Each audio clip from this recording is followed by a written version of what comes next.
السلام علیکم بچوں، پچھلے ویڈیو میں ہم نے پڑھی تھی نظم بڑھے چلو۔ آج اسی نظم کی مشق ہم کریں گے۔ تو بچوں، پہلا سوال ہے اس نظم کا کہ اس نظم میں سفر سے شاعر کی کیا مراد ہے؟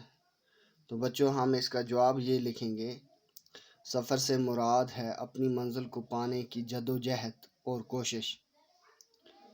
یعنی سفر یعنی اپنی منزل، سفر سے مراد یہاں اپنی منزل کو پانے کی جدوجہد ہے، اپنے مقصد کو پانے کی جدوجہد ہے، اپنے ایمز کو پانے کی، جو آپ کے من میں چل رہا ہے، جو آپ چاہتے ہیں بننا، یا جس منزل پہ، جس مقام پہ آپ پہنچنا چاہتے ہیں، اس کو پانے کی جدوجہد کی جو کوشش، جدوجہد اور کوشش ہے، اسی سے مراد ہے اس نظم میں سفر۔ یعنی لفظ سفر یہاں مراد اپنی منزل کو پانا ہے۔ دوسرا سوال ہے بچوں، دل میں اگر ولولہ ہو تو آدمی کیا کر سکتا ہے؟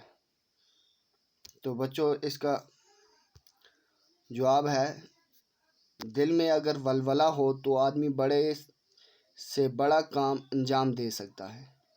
بقول شاعر،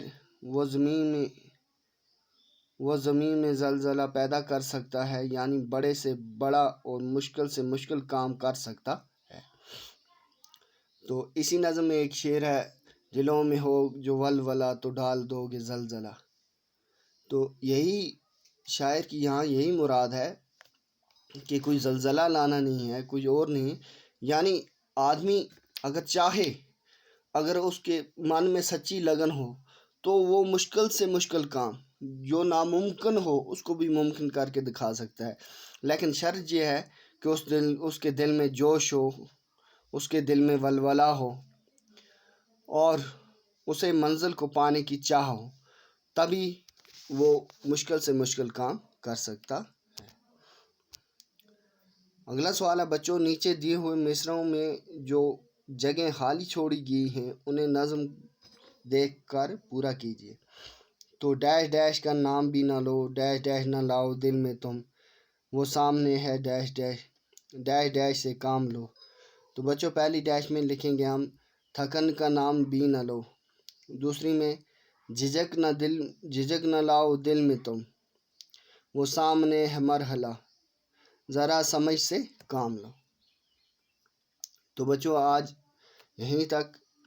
کل اس نظم کی اگلے جو سوال ہیں ہم وہ کریں گے۔ تب تک کے لیے اللہ حافظ۔